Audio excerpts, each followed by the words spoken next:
اعوذ باللہ من الشیطان اللعین الرجیم بسم اللہ الرحمن الرحیم الحمد للہ وکفی وسلام علی عبادہ الذین اصطفی.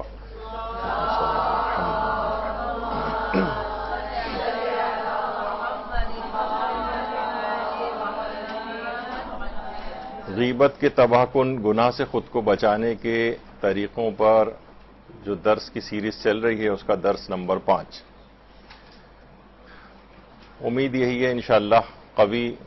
کہ اگلی جو نشست ہوگی وہ ہماری آخری ہوگی اس موضوع پر، اور اس کے بعد انشاءاللہ کسی دوسرے موضوع کا انتخاب ہوگا. دیکھیے، اس قدر اہمیت اس کو اتنی تفصیل کے ساتھ بیان کرنے کی یہی ہے کہ روایات کے اندر بہت زیادہ اس بات کی تاکید آئی ہے کہ پیغمبر اکرم صلی اللہ علیہ وآلہ وسلم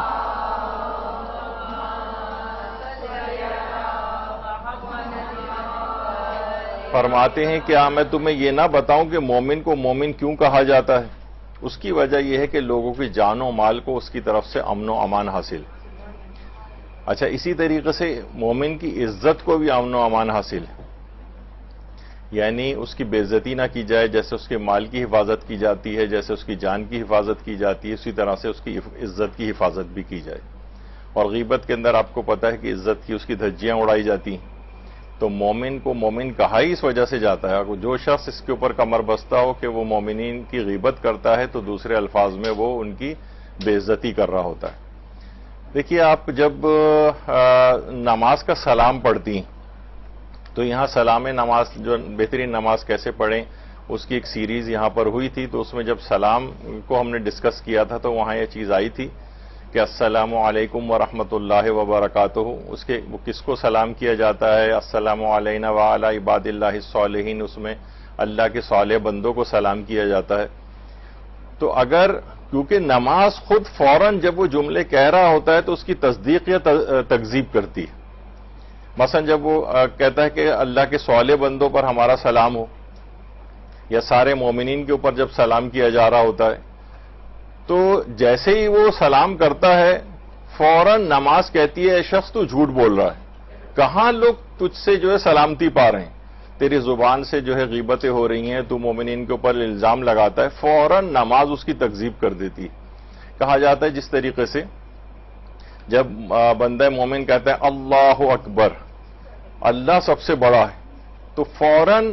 تکبیرۃ الاحرام کہتے ہی تکبیر اس کی تکذیب کر دیتی ہے. تو کب اللہ کو بڑا سمجھتا ہے؟ اگر تو اللہ کو بڑا سمجھتا تو اس کی نافرمانی اتنی نہ کرتا. اور اس طرح کی بہت ساری اس کے اندر حکمتیں جو ہیں وہ بیان کی گئیں. تو مومن کو اسی وجہ سے مومن کہا گیا، ورنہ وہ شخص مومن کہلانے کے لائق نہیں ہے جو مومنین کی غیبت کرتا ہو. اور یہ بھی ہمارے چھٹے امام جعفر صادق علیہ السلام نے فرمایا، اللہم صلی علی محمد وعلی محمد،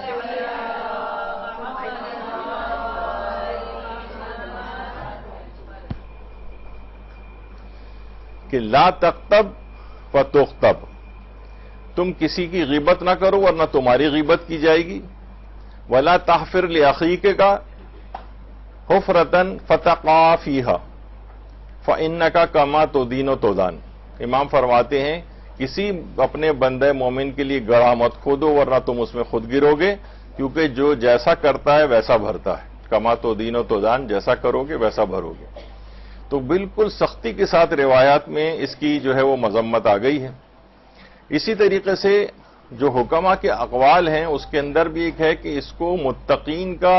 مزبلہ کہا جاتا ہے. مزبلہ کوڑا خانہ،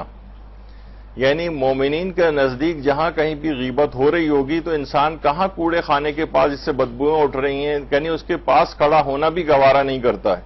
جو متقی افراد ہوتے ہیں تمام ان جگہوں سے دور رہتے ہیں کہ جہاں پر اس طرح کوڑے خانے کے پاس سے انسان تیزی سے گزر جاتا ہے اور وہاں ٹھہرنا گوارا نہیں کرتا. مومنین بھی اس جگہ پہ ٹھہرنا گوارا نہیں کرتے.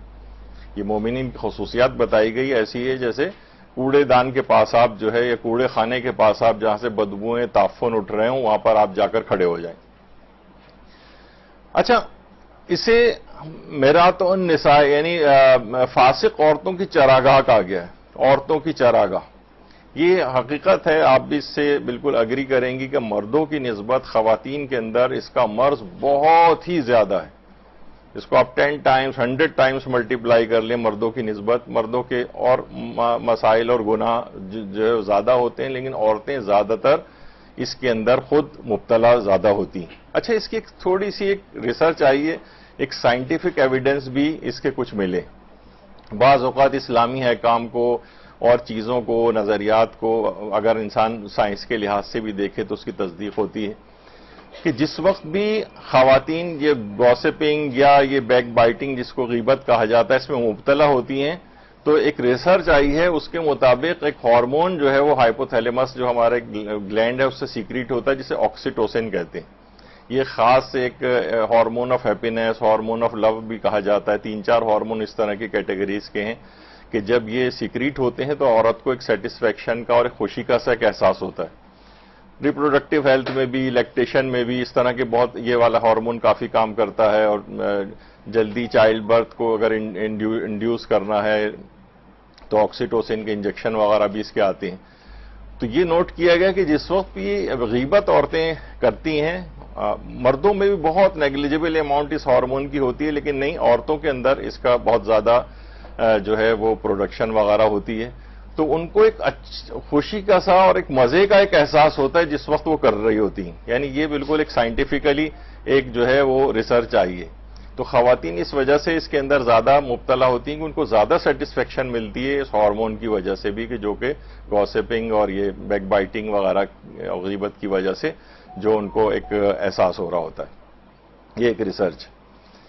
جب یہ ہمارے امام علی ابن ابی طالب علیہ الصلوۃ والسلام، اللہم صلی علی محمد وعلی محمد، وہ فرماتے ہیں کہ عاقل وہ ہے جو اپنی زبان کو غیبت سے محفوظ رکھے۔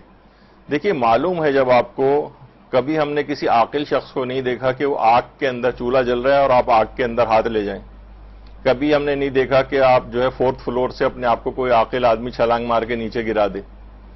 یعنی اگر کوئی شخص واقعتاً عاقل ہے تو کبھی یہ والا کام نہیں کر، جب اسے معلوم ہے کہ اس کے جو ہے اتنے دنیاوی نقصانات ہیں، اس کے اتنے اخروی نقصانات ہیں، تو آخر کس طریقے سے پھر وہ کوئی عاقل شخص اتنے بڑے گناہ کا ارتکاب کرے گا؟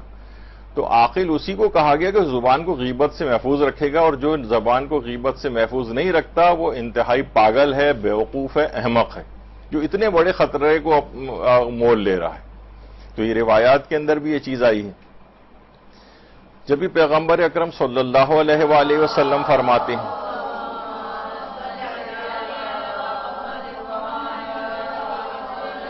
کہ مرنے والوں کو اچھائی کے ساتھ یاد کرو، ان کی خامیوں کے بارے میں خاموشی اختیار کرو، یہ کہا جاتا ہے۔ جبھی ایک شخص نے جب یہ بات کہی تھی کہ میں نے ایک آدمی سے کہا کہ میں ایسے لوگوں کا ہمسایہ بننا چاہتا ہوں جو نہ غیبت کرتے ہوں، نہ حسد کرتے ہوں، نہ بغض رکھتے ہوں۔ کہتے ہیں وہ آدمی مجھے قبرستان کی طرف لے گیا اور کہنے لگا کہ یہاں پر تم ایسے لوگوں کو پاؤ گے، یہی ہیں جو نہ آپ غیبتیں کرتے ہیں نہ غیبتیں سنتے ہیں۔ تو ایک دن سب کے ساتھ یہ مرحلہ آئے گا، یہ شہر خاموشاں جتنی زبانیں چلا کرتی تھیں غیبتوں کے اندر، تہمتوں پر، الزامات پر، جھوٹ پر، یہ ساری زبانیں یہاں پر خاموش ہو جائیں گی آ کر۔ تو واقعتاً انسان ہمیشہ اگر اس کو یاد رکھے، اپنی موت کو، عاقبت کو، آخرت کو، قبرستان جائے، سوچے کہ ایک موقع مجھ پر بھی ایسا آئے گا، تو زیادہ عقل مند آدمی وہ ہے جو اس دنیا ہی کے اندر اپنی چیزوں کو ٹھیک کر کے چلا جائے، بنسبت اس کے کہ جب قہراً، زبردستی اور جبراً اس کا منہ اور زبانیں اور کان کو خاموش کر دیا جائے گا، اس کے وقت آنے سے پہلے اپنے آپ کو وہ پریپیئر کر لے۔ اور یہی وجہ ہے کہ حضرت لقمان نے اپنے جو فرزند کو وصیتیں کی تھیں، قرآن میں بھی وصیتیں آئی ہیں، احادیث میں بھی آئی ہیں۔ فرمایا کسی شخص نے یعنی حضرت لقمان سے کہا آپ اس قدر بدصورت ہیں، کیونکہ کالے رنگ کے تھے، حبشی تھے، بدصورت بظاہر تھے، تو آپ نے فرمایا یہ بتاؤ تم خالق کی مذمت کر رہے ہو یا مخلوق کی؟ یعنی یہ صورت میں نے خود تو نہیں بنائی ہے۔ یعنی جو بھی شخص یہ کر رہا ہوتا ہے وہ اصلاً دیکھا جائے تو اپنے پروردگار عالم کی مذمت کر رہا ہوتا ہے۔ تو یہ دماغ میں رہے کہ یہ سب چیزیں ایسی ہیں کہ اچھا، اس غیبت کی ایک برزخی شکل بھی، دیکھیے یہ بڑا اہم چیز ہے، گناہوں کی ایک خاص شکل ہے، برزخی شکل جس کو کہا جاتا ہے، تجسم اعمال۔ یہاں پر ہماری موت کی 50 لیکچرز کی ایک سیریز چلی تھی، جس میں بہت مرض سے لے کر اور بالکل جنت کے اندر پہنچنے تک کے پھر جنت کی تفصیلات پہ وہ ختم ہوئی تھی. تو اس میں روز قیامت جتنے بھی انسان اس دنیا میں اعمال انجام دیتا ہے وہ سب کے سب وہاں جا کر مجسم ہو جائیں گے. تجسم اعمال پر پوری گفتگو وہاں پر ہوئی تھی. اصلاً جو بھی ہم یہ کر رہے ہوتے نا گناہ، اس کی خاص برزخی شکل بن جاتی. مثلاً جس طریقے سے اگر آپ دیکھیں آپ کا جو ابھی ہاتھ ہے، بظاہر ہم ایک دوسرے سے مل رہے ہوتے ہیں، مصافحہ کر رہے ہوتے ہیں، تو اگر اس ہاتھ کو باقاعدہ آپ مائکروسکوپ میں یا الیکٹران مائکروسکوپ سے دیکھیں تو اس پہ کتنے جرمز آپ کو نظر آتے ہیں. یعنی گویا وہ مائکروسکوپ آپ کی چشم برزخی کا کام کر رہی ہوتی. یعنی بظاہر آپ کو نظر نہیں آ رہے ہیں، لیکن اسی سے اگر آپ دیکھیں تو آپ کو کتنے جرمز نظر آئیں گے اس کے اندر. تو کیا اگر وہ کسی شخص کو وہ جرمز نظر آنے لگیں تو کیا کسی ایک شخص دوسرے شخص سے کبھی ہاتھ ملانا پسند کرے گا؟ جس کے ہاتھ پہ کیڑے چل رہے ہوں اس طرح سے کبھی نہیں پسند کرے گا. یعنی چشم برزخی نہیں کھلی اس کی. تو یہ بھی جو ہے چشم برزخی یہ گناہوں کی اصل شکل کو جو ہے وہ دیکھ لیتی. اسی طرح غیبت کی بھی ایک شکل ہے. جس طریقے سے کہا جاتا ہے کہ جو آپ کا موبائل فون ہے، جو سائنٹیفک ریسرچ بھی اس کے اوپر آئی ہے کہ اس کا جو ماؤتھ پیس والا ایریا ہوتا ہے اس کے اوپر اس قدر جرمز ہوتے ہیں. اس کی ٹچ اسکرین کے اوپر جو آپ انگلیاں اپنے لگا رہے ہوتے ہیں سارے جرمز اس پہ منتقل ہو رہے ہوتے ہیں. یا عام جو فون ہے اس کا جو ماؤتھ پیس ہے اس پر جو ٹوائلٹ کی کموڈ سیٹ سے بھی زیادہ جرمز جو ہے اس کے اوپر ہوتے ہیں. اب بتائیں اگر یہ سب چیزیں کیڑے ویڑے چلتے آپ کو نظر آئیں، آپ اس کو کبھی ہاتھ میں لیں گی اس طرح سے؟ یعنی جب تک آپ کی آنکھیں اس کو نہیں دیکھ پا رہی ہیں آپ بڑے آرام سے اس کو لے کے اپنے ساتھ پھر رہے ہوتے ہیں. لیکن اگر اسی کو ہی چشم برزخی کھل جائے، کسی مائکروسکوپ سے دیکھیں تو آپ کو اس کے اوپر وہ جراثیم اور کیڑے چلتے ہوئے نظر آ جائیں گے. بالکل یہی والا حساب چشم برزخی کا بھی ہے. اب مسئلہ اچھا یہ جو ہے دیکھیے دین اسلام کے اندر جو ہے نا کوئی بھی چیز مبالغہ آرائی نہیں ہے. قرآن کی آیتوں میں کوئی مبالغہ آرائی نہیں ہے، احادیث میں کوئی مبالغہ آرائی نہیں ہے. خود قرآن کے اندر سورہ نساء کے اندر یہ آیت آئی ہے کہ ان الذین یاکلون اموال الیتیم ظلما انما یاکلون فی بطونہم نارا ویصلون سعیرا. جو شخص بھی یتیم کے مال کو ظلم کرتے ہوئے کھاتے ہیں. اچھا ایک تو چیز یہاں پر یہ ہے، یہاں یہ بھی کہا جا سکتا تھا کہ جو لوگ یتیم کا مال کھاتے ہیں، یہاں پہ ظلم کرتے ہوئے کھانا، کیونکہ یتیم کے اموال کھانے کی کچھ جائز شقیں بھی ہیں جو کہ گناہ کبیرہ کی فہرست جب بیان کی جاتی ہے یتیم کا مال کھانا اس کے اندر تفصیل آتی ہے. مثلا یتیم کو لے جانا ہے آپ کو کسی جگہ آپریشن کے لیے، اب کوئی شخص ظاہر ہے جو اس کے ساتھ جائے گا اس کے اخراجات بھی اٹھانے پڑیں گے، تو وہ اپنے اخراجات بھی اس یتیم کے مال سے لے سکتا ہے. اب یہ ظلم کرتے ہوئے نہیں کھا رہا ہے، وہ ظلم کرتے ہوئے کہ یتیم کا مال ہے ویسے ہی کوئی ہڑپ کرنا چاہ رہا ہے اس کو. یہاں پر یتیم کی تو یہاں پر اس وجہ سے شرط لگائی گئی کہ یتیم کا مال ظلم کرتے ہوئے کھانا. انما یاکلون فی بطونہم نارا، گویا وہ اپنے پیٹ کو آگ سے بھر رہا ہے. اچھا اب اس سے پہلے میں نے بیان کیا کہ شریعت اسلام میں کوئی یہ تو ہے نہیں کہ مبالغہ آرائی کہ بھئی ویسے ہی کہہ دیا جیسے گویا وہ آگ سے بھر رہا ہے. نہیں، پیٹ کو آگ سے بھر رہا ہے اس کا مطلب ہے ہمیں نظر نہیں آ رہا لیکن پیٹ میں آگ جا رہی ہے اس کے. جب یہ بات کہی جاتی ہے کہ جو مال حرام ہے اس کی ایک برزخی شکل ہے، یعنی گویا وہ اس کے اندر آگ لگی ہوئی ہے. جو افراد ایسی وہ چشم برزخی رکھتے ہیں ان کو واقعتاً اس مال حرام کے اندر کتنے ایسے واقعات ہیں جو میں اس وقت بیان نہیں کرنا چاہتا. ایک پورا ایک درس یہ چاہتا ہے چشم برزخی کیا ہوتی ہے، کیسے نظر آتی ہے. البتہ تھوڑا سا آگے چل کر دو میں چیزیں اس کی طرف اشارہ کروں گا جو علماء نے کہا ہے کہ جس سے انسان چشم برزخی پیدا کر سکتا ہے. تو بہرحال یہ ان سب چیزوں کیا ہے کہ ہر گناہ کی بھی اس طرح سے شکل ہوتی ہے، غیبت کی بھی ایک برزخی شکل ہے. یہ اگر کسی میں چشم برزخی پیدا ہو جائے تو وہ گناہ کو اپنی اصل شکل کے اندر دیکھ سکتا ہے. اب غیبت کی چشم برزخی کیا ہے؟ قرآن نے کہا کہ ایسے ہی جیسے اپنے مردہ بھائی کا گوشت کھانا. یعنی آپ سوچیں کہ جس وقت لوگ کر رہے ہوتے ہیں غیبت تو ان کے سامنے گویا ایک ان کا اپنا مردہ بھائی لیٹا ہوا ہے جس کے گوشت کو وہ نوچ نوچ کر کھا رہے ہیں. اس کی بہت زیادہ اچھی تصاویر بھی ہمارے پاس تھیں آپ کو دکھانے کے لیے، لیکن جو ہے وہ کیونکہ جو فیس بک کی پالیسی ہے اور اس وجہ سے اور یہ یوٹیوب کی اس وجہ سے ہم اس کو نہیں دکھا پاتے. کیونکہ وہ اس کے اوپر کچھ نہ کچھ وہ ریچ کم کر دیتی ہیں اس کی. تو یہ گویا اس کے اندر ہوتا ہے. اچھا، ہر گناہ کی بھی اسی طریقے سے برزخی شکل، اسی طرح بد اخلاقی کی برزخی شکل ہے. پچھلے جو گفتگو ہماری ہوئی ہیں اس میں ایک واقعہ، ایران کے ایک انتہائی متقی پرہیزگار جو ایک ڈاکٹر تھے، نام ان کا ڈاکٹر احسان تھا، ایران کے ڈاکٹر جو تھے، تو ان کا ایک واقعہ بہت سے علماء نے اپنی کتابوں کے اندر لکھا ہے کہ جب وہ کربلا میں تھے اور دیکھا کہ ایک جنازہ جو ہے وہاں پر آ رہا ہے، تو انہوں نے یہ دیکھا کہ ایک کالے رنگ کا ایک کتا وہ جنازے کے اوپر بیٹھا ہوا ہے. وہ بڑے حیران ہوئے لوگوں سے، انہوں نے کہا بھائی یہ جنازے کے اوپر دیکھو کیا ہے. انہوں نے کہا نہیں، ہمیں تو کچھ بھی نظر نہیں آ رہا ہے. بہرحال کیا انہوں نے کہا کہ پھر وہ جس طریقے سے ایک طریقہ کار ہوتا ہے کہ پھر وہ جنازہ قبرستان لے جانے سے پہلے اس کو امام کے روضے کا طواف کے لیے لے جایا جاتا ہے. تو جیسے ہی امام کے حرم کے پاس پہنچا، وہ کتا چھلانگ مار کے نیچے آ گیا اور ایک کونے میں جا کر بیٹھ گیا، یہاں تک کہ طواف کروا کے جب واپس لائے تو وہ دوبارہ اچھل کے جنازے کے اوپر آ گیا. کہہ رہے ہیں میں سب لوگوں سے کہہ رہا ہوں کہ بھائی یہ دیکھو اس کے اوپر کالے رنگ کا کتا. انہوں نے کہا کوئی چیز ہمیں نظر نہیں آ رہی. کہہ رہے ہیں یہاں تک کہ بالکل قبرستان کے قبر کے پاس لے جا کے اس کا جنازہ رکھا گیا، اور اس کے بعد کتے نے ایک طرف ہو گیا. جنازہ جب گیا تو کتے نے دوبارہ اندر چھلانگ لگائی اور قبر کے اندر چلا گیا، یہاں تک کہ قبر دوبارہ بند ہو گئی. تو وہ سمجھ گئے، علماء سے بھی ڈسکس کیا، انہوں نے کہا کہ کیونکہ تحقیق کی تو معلوم چلا ہے کہ انتہائی بد اخلاق شخص تھا. اپنی بد اخلاقی کا جو اس کا گناہ تھا وہ کتے کی شکل کے اندر آیا اور جو ہے نا وہ مجسم ہو گیا اس کا وہ عمل. تو یہ کہ اس کی خاص بد اخلاقی کے گناہ کی ایک برزخی شکل بنی تھی. اسی طریقے سے یہ ہماری غیبت کا گناہ بھی. غیبت کو جب بھی کہا جاتا ہے کہ فاسقوں کی ضیافت کی جگہ ہے، یہاں سب بیٹھ کے فاسق افراد آ کر مردہ بھائی کا گوشت کھاتے ہیں. چشم برزخی سے اس کی بھی ہم آپ کو دکھاتے ہیں کس طریقے سے نوچ نوچ کے انسان، جس طریقے سے وہ آدم خور ہوتے تھے لوگ اور کس طرح سے وہ کھاتے تھے جسم سے گوشت نوچ نوچ کر، تو اسی طرح کی کیفیت اس کی بھی ہو جاتی.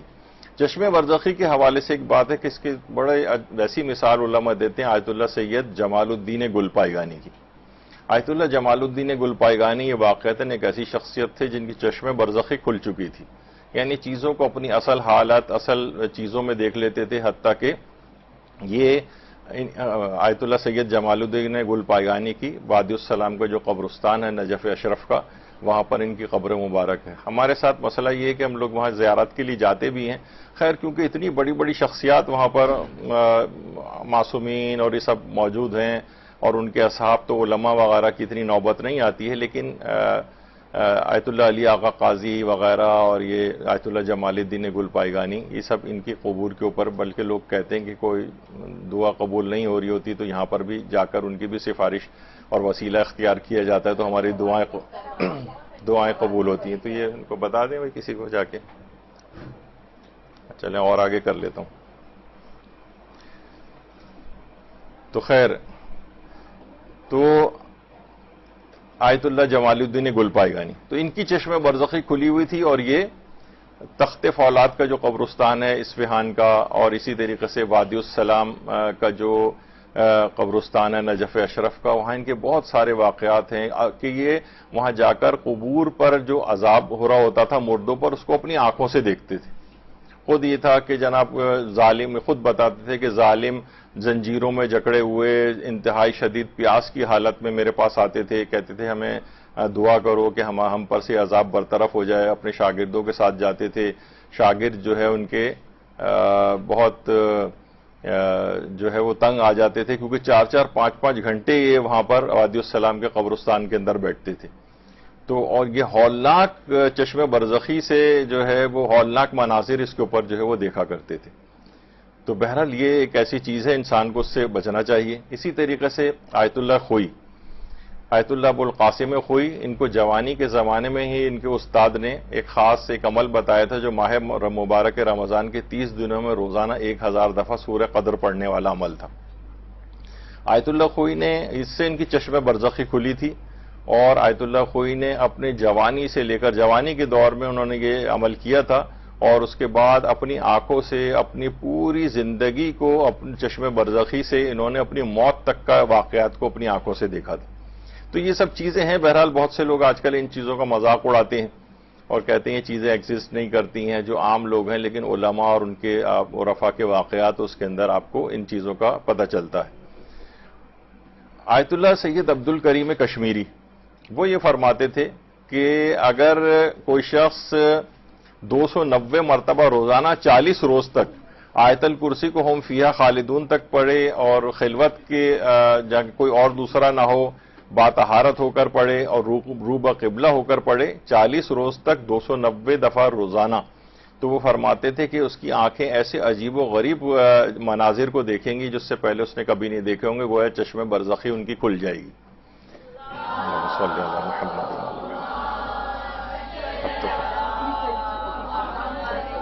نیچے اچھا صحیح۔ تو وہ یہ فرماتے تھے کہ روزانہ 290 دفعہ اور 40 روز تک کا یہ عمل ہے اور ہم فیہا خالدون تک پڑھی جائے، اور وہ فرماتے تھے کہ یعنی خلوت میں ہو، کوئی دوسرا وہاں پر نہ ہو، باطہارت ہو اور رو بقبلہ ہو کر پڑھی جائے، تو بہت ہی اس کے عجیب و غریب اثرات دیکھنے میں آتے ہیں۔ اور دوسرے ایک اور چیز علماء فرماتے ہیں، اور وہ ہے ذکر یونسیہ کو اگر کوئی شخص مداومت کرے اس کے اوپر اور سجدے میں جا کر 400 دفعہ پڑھنے کی اس کو اگر عادت ڈال لے، تو اس کو بھی یہی چشم برزخی کھلنے کے اس کو فوائد حاصل ہوتے ہیں۔ جتنا بھی ہو سکے، بہت مشکل ہے، ایک آدھ دفعہ میں نے بھی ٹرائی کرنے کی کوشش کی تھی، 400 دفعہ کرنا بہت مشکل ہے، لوگ ذرا اپنی مہارت میں لے کر آئیں، بار بار اس طریقے سے کریں تو شاید اس تک پہنچ سکے، ورنہ وقفوں ٹکڑوں کی صورت میں بھی اس عمل کو کیا جا سکتا ہے، ورنہ ممکن ہے 40-50 دفعہ کے بعد آپ کی ہمت جواب دے جائے، لیکن 400 دفعہ عام طور پر اس کے لیے کہا جاتا ہے۔ خیر، تو بہرحال یہ چشم برزخی اسی طریقے سے یہ غیبت کے گناہ کی بھی خاص برزخی شکل ہے، جس سے انسان کو دماغ میں تصور میں لے کر آئے کہ اگر واقعتاً وہ دیکھ لے کہ اس طریقے سے وہ بھنبوڑ رہا ہے اپنے مردہ بھائی کے گوشت کو، تو کبھی اس گناہ کی طرف نہ جائے۔ اب آ جائیے وہ کہ جو ہم تفصیل بیان کر رہے تھے کہ وہ مقامات کے جہاں پر غیبت کو کرنا جائز سمجھا گیا ہے اور وہاں پر آپ کو غیبت کی اجازت ملی ہے، اس میں ایک ہے غیبت بغرض اصلاح عیوب، عیبوں کی اصلاح کے لیے۔ کسی میں کوئی عیب پایا جاتا ہے، مثلا آپ کی کوئی سہیلی ہے اور آپ دیکھ رہی ہیں کہ وہ مثلا نماز نہیں پڑھتی ہے، اور یا مثلا کوئی اور ایسا جو ہے وہ گناہ کے اندر مبتلا ہے، کوئی ایسی خرابی کے اندر مبتلا ہے جسے آپ صحیح نہیں کر پا رہی ہیں، تو آپ اس کے گھر والوں کو انفارم کرتی ہیں، جا کر ان کے والد والدہ کو انفارم کریں کہ بھئی یہ فلاں ہے، اس کی فلاں لڑکی سے جو ہے دوستی ہو رہی ہے جو کہ بہت خراب ہے، کوئی بھی اس طرح کی چیز کہ جو جس سے اس کے عیبوں کی اصلاح ہو سکے، نیت یہ ہو تاکہ اس کے گھر والے اسے پریشرائز کریں اور اس گناہ سے اس کو بچا سکیں۔ یہ ایک طریقہ کار ہوتا ہے غیبت بغرض اصلاح عیوب۔ ایک چیز اور بھی ہاں بیان کر دی جائے،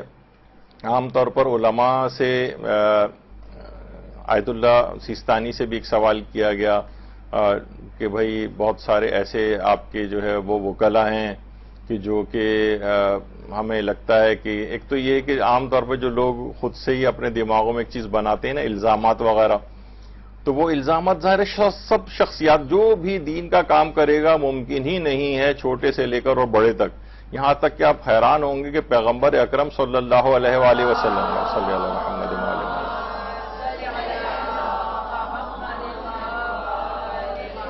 مال غنیمت کی تقسیم کے وقت پیغمبر کے اوپر لوگ الزام لگاتے تھے، جس سے پیغمبر بہت یعنی غمگین، رنجیدہ اور غصے ہوتے تھے کہ پیغمبر نے جو ہے عدل سے کام نہیں لیا اور اپنے رشتہ داروں کو زیادہ دیا ہے مال غنیمت میں سے۔ تو یہ اموال کے سلسلے میں الزامات لگنا وغیرہ یہ سب ہوتا تھا۔ تو لوگ ان کو بھی کہتے ہیں بھئی آپ کے فلاں وکلا ہیں، ہمیں لگتا ہے کہ یہ جو ہے نا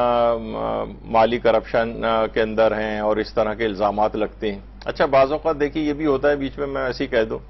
کہ ایک صاحب تھے، انہوں نے یہاں پر ایک عالم دین کے پاس جا کر سہم سادات جمع کرایا،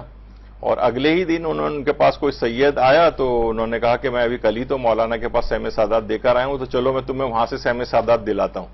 اب وہاں لے کے گئے تو مولانا نے جو انکوائری کی اس کے تحت جو کیونکہ سہم سادات کی اچھی خاصی 5-6 شرائط ہیں، اس پہ پورا نہیں اتر رہے تھے، اطمینان نہیں ہو رہا تھا، انہوں نے نہیں دیا، تو انہوں نے لوگوں میں مشہور کرنا شروع کر دیا کہ دیکھیں ان کو ہم نے خود لے جا کر سہم سادات دیا اور انہوں نے اس کو نہیں دیا، اس کا مطلب ہے کھا گئے۔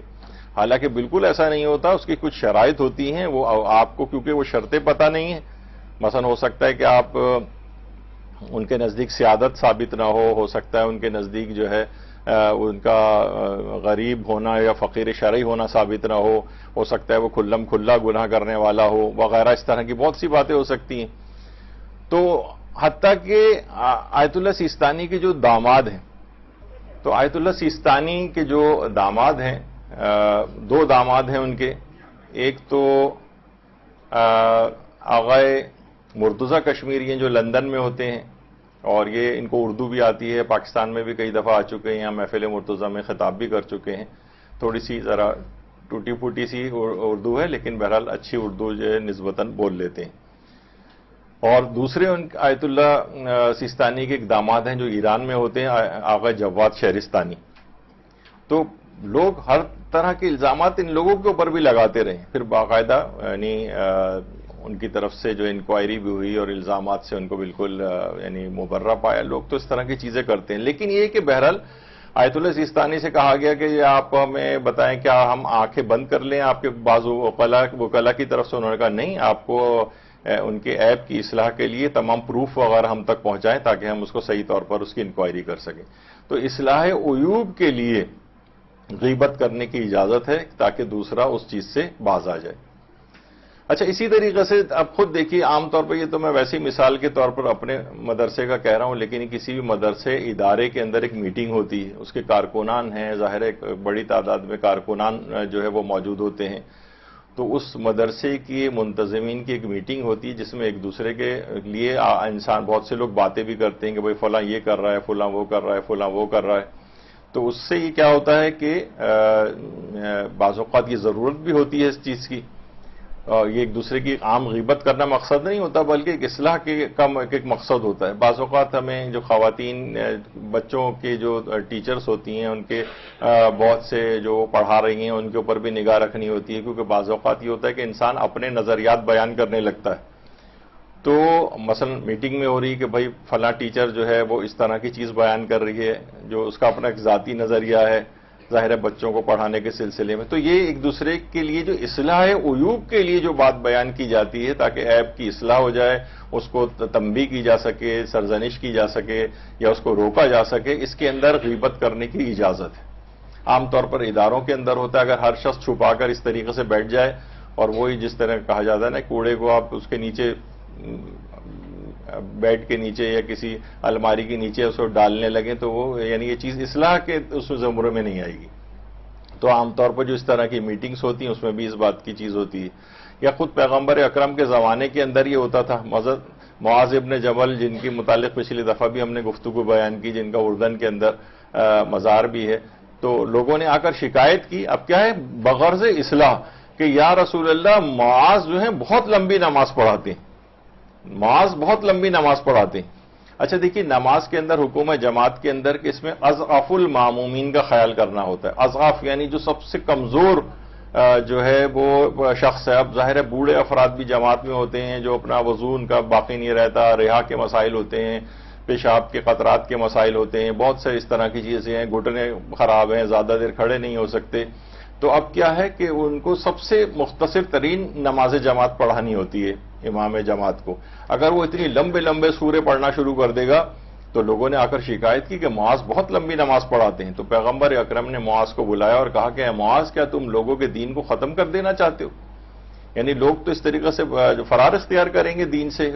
مساجد کے اندر اس وقت کیا ہے کہ کتنی زیادہ ہمارے بہت سی مساجد کے اندر اتنی دیر کی نمازیں ہوتی ہیں، اس سے پہلے اذان اور اس کے وہ تو خیر دینی ضروری ہے ہوتی ہے، لیکن اس کے بعد بھی جو ہے وہ نماز ہو رہی ہے، پھر اس کے بعد تعقیبات ہو رہی ہیں، پھر لمبی بہت سی مساجد میں زیارتیں ہو رہی ہوتی ہیں، پھر اس کے بعد لمبے اعلانات ہو رہے ہوتے ہیں. بہت سارا اتنا بڑا پیکج کہ 1 گھنٹہ بھر تقریباً ایک نماز جماعت کے اندر جو ہے وہ لوگوں کا آنے جانے اور اس کے اندر لگ جاتا ہے. تو یہ لوگ اس طریقے سے دیکھیے اور بھی چیزیں ہیں بہت ساری، اس میں بھی لے کر جانا چاہیے کہ جیسے کہ رہبر معظم آیت اللہ خامنہئی کی جو اپنی مجلس اعضاء ان کے گھر پر ہوتی ہے، میں نے ایک دفعہ اس کی پوری ایک لسٹ آپ کے سامنے یہاں پر پیش کی تھی ان منٹس کی، کہ ٹوٹل شروع ہونے سے یعنی تلاوت قرآن بھی ہوتی ہے، اس کے بعد مثلا کوئی حدیث قصہ ہو رہی ہے یا کوئی اور چیز ہو رہی ہے وہاں پر، پھر اس کے بعد منقبت ہو رہی ہے یا سلام پڑھا جا رہا ہے کوئی بھی اس طرح سے، پھر اس کے بعد فضائل مصائب اور جو اس کے بعد حتیٰ کہ تبرک وغیرہ کی تقسیم، ٹوٹل دورانیہ جو 40 منٹ میں ہو کے ختم ہو جاتا ہے، لوگ آرام سے اپنے یہاں چلے جائیں۔ ہمارے ہاں جو بھی آپ دیکھتی ہیں سالانہ مجلس صبح سے لے کر اور اس کے بعد پھر لوگ جو آ رہے ہوتے ہیں اس کے بعد بیٹھتے ہیں، اتنا لمبا پیکج جو ہے وہ ہوتا ہے، تو اس سے کیا ہوتا ہے کہ یہ اتنا مطلوب نہیں ہے کہ آپ اتنے زیادہ وقت اس کے اندر لگائیں۔ تو لوگوں نے آ کر شکایت کی کہ معاذ تو اتنی لمبی نماز پڑھا رہے ہیں، دیکھا جائے تو پیغمبر کو خوش ہونا چاہیے تھا کہ ہاں بھائی بڑا اچھی بات ہے، کتنی لمبی نماز پڑھ رہا ہے، لمبے لمبے سورے ہیں، کتنا ثواب ملے گا۔ کہا کہ نہیں، تم لوگوں کے دین کو کیا ختم کر دینا چاہتے ہو؟ اور صرف یہی نہیں، شادی بیاہ کے سلسلے میں بھی رہبر معظم کا ایک جو دیکھیے بہت سی چیزیں اس طرح کی سیرت علماء کی جو ہے وہ آنی چاہیے کہ اجتماعی جو وہ ہوتی ہیں ان کی جو شادی بیاہ وغیرہ کی تقریب ہوتی ہیں جس میں خود رہبر جو ہے وہاں جا کر نکاح پڑھاتے ہیں، تو 100 200 300 افراد وہاں پر ہوتے ہیں، اور مشکل سے انتہائی بس جو واجب جو صیغے جو اس کے اندر جو پڑھنے سے ایک لحاظ سے ضروری ہیں، ضروری صیغے مختصراً صرف وہ پڑھاتے ہیں، اور میرے خیال ہے 20 سیکنڈ کے اندر جو ہے وہ سب نکاح ہو جاتے ہیں سب کے۔ تو اس میں ہمارے کیا ہوتا ہے، آپ خود دیکھیں شادی بیاہ کی تقریب میں کب سے شام سے تیاریاں شروع ہوتی ہیں اور رات گئے 2 3 بجے لوگ وہاں سے جو ہے واپس آ رہے ہیں۔ تو یہ انتہائی مختصر ترین، تو لوگوں نے جب شکایت کی تو پھر پیغمبر نے اس کی تنبیہ کی، یعنی غیبت بغرض اصلاح عیوب۔ اب جو عیبوں کی اصلاح کے لیے یہ جو غیبت کی جاتی ہے اس کو صحیح سمجھا گیا، لیکن ہر شخص سے نہیں، وہ شخص کے جو کہ اس گناہ کو یا اس جو خرابی پیش آ رہی ہے اس کو ختم کروانے کی صلاحیت رکھتا ہو، ہر کس و ناقص سے آپ نہیں کر سکتے ہیں۔ اسی طریقے سے کسی مومن کو دینی ضرر سے بچانے کے لیے غیبت کی جا سکتی ہے۔ دینی ضرر کون سا ہوتا ہے؟ وہی جو غلط عقائد کے لوگوں کے ساتھ کو اٹھنا بیٹھنا شروع ہو جائے، جیسے ہم نے ایک دفعہ پچھلے دفعہ بیان کیا تھا کہ ابو ہاشم جعفری ایک مشہور شیعہ تھے جو حضرت امام علی نقی علیہ الصلوۃ والسلام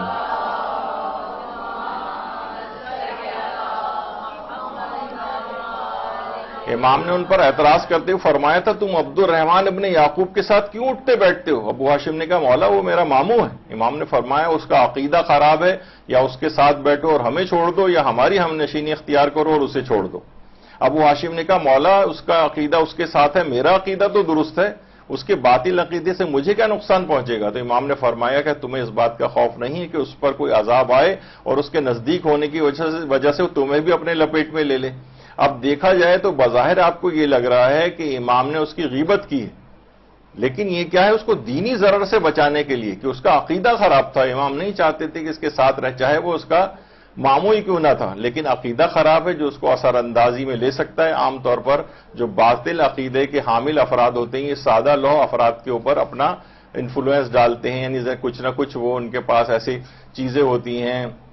دھوکہ دہی کی کہ وہ عام آدمی اس کے اندر جو ہے گرفتار ہو سکتا ہے، تو ان سے دوری اختیار کرنی چاہیے۔ تو یہ غلط عقائد کے اگر کوئی شخص دینی ضرر پہنچنے کا، اب آپ کو پتا ہے کہ آپ کے گھر میں آپ کا بیٹا، آپ کا بھائی، آپ کا والد، آپ کا شوہر، کوئی بھی اس طرح سے جو رشتہ دار ہیں آپ کے بھتیجے بھانجے وغیرہ ایسے شخص کے ساتھ اٹھ بیٹھ رہے ہیں جو ان کے عقیدوں کو خراب کر سکتا ہے۔ اب آپ اس کی جو غیبت بیان کریں گی تو یہ اس شخص کو اس دینی ضرر سے بچانے کے لیے ہوگا کہ جس میں وہ گرفتار ہو سکتا ہے۔ اب یہاں پر غیبت آپ کو معاف ہے۔ اسی طریقے سے اب دیکھیں کس طرح کے افراد، یہ خاص طور پر خواتین تو الحمدللہ اس سے بچی ہوئی ہیں، لیکن مرد حضرات جن گیدرنگز کے اندر جاتے ہیں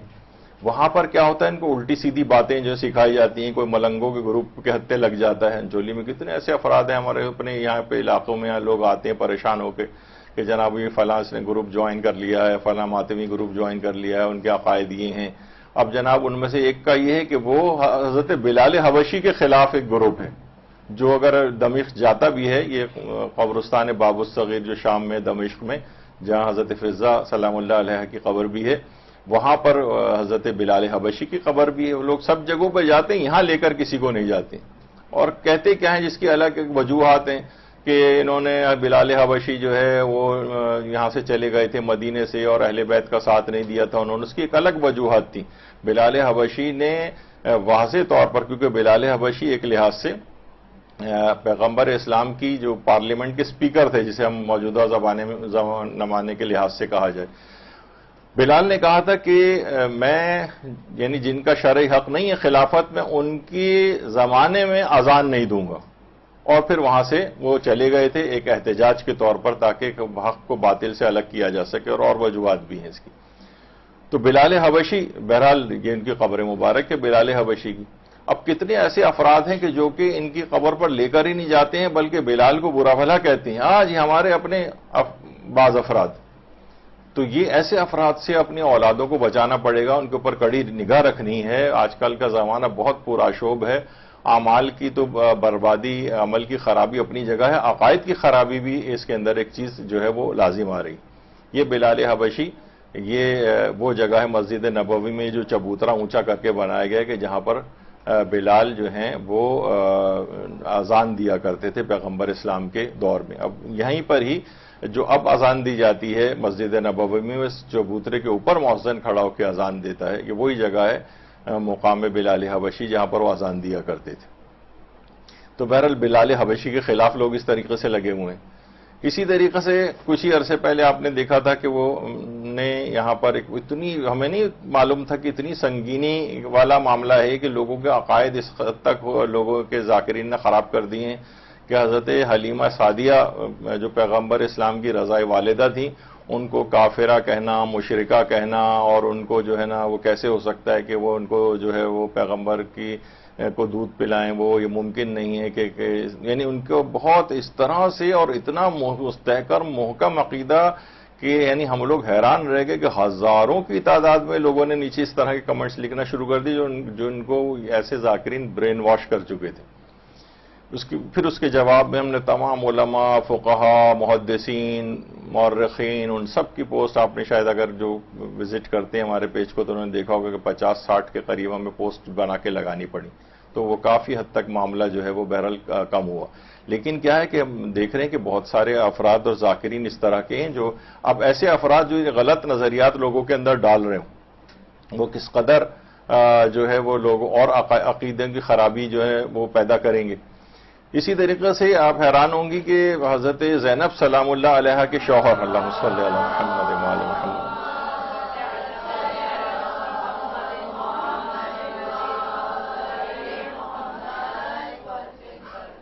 ایک ان کی قبر جو ہے وہ وہاں پر اردن کے اندر بھی جو ہے وہ نہیں بلکہ قبرستان باب الصغیر کے اندر جو ہے وہ ہے، اور شام میں، اور لیکن زیادہ امکان یہی ہے کہ وہ ان کی جو قبر ہے وہ جنت البقیع کے اندر ہے، ایک احاطے کے اندر، اور سارے لوگ وہاں جا کے حضرت عبداللہ ابن جعفر طیار جو حضرت زینب سلام اللہ علیہ کے شوہر تھے، ان کے قبر جو ہے جنت البقیع میں ہے، وہاں جا کر زیارت بھی ان کی پڑھی جاتی ہے۔ اب ان کے متعلق بھی ایک لحاظ سے کچھ افراد نے کیمپین شروع کی کہ یہ جو ہے کربلا میں ساتھ نہیں گئے تھے، اور یہ لوگ امام حسین کے جو ہے وہ پیچھے رہ گئے، اور ان لوگوں نے گناہ کا ارتکاب کیا، یعنی حضرت زینب سلام اللہ علیہ کے شوہر کے خلاف، اور بہت سے باقاعدہ امام ابا قبا والے بھی اس کے اندر جو ہے اس فتنے کو پھیلانے میں شریک ہوئے۔ حالانکہ یہ وہ عبداللہ ابن جعفر طیار ہیں کہ جن کے متعلق پیغمبر اکرم ارشاد فرماتے ہیں کہ عبداللہ اخلاق و صفات میں بالکل میری شبیہ، اللہم صلی علی محمد وآل محمد۔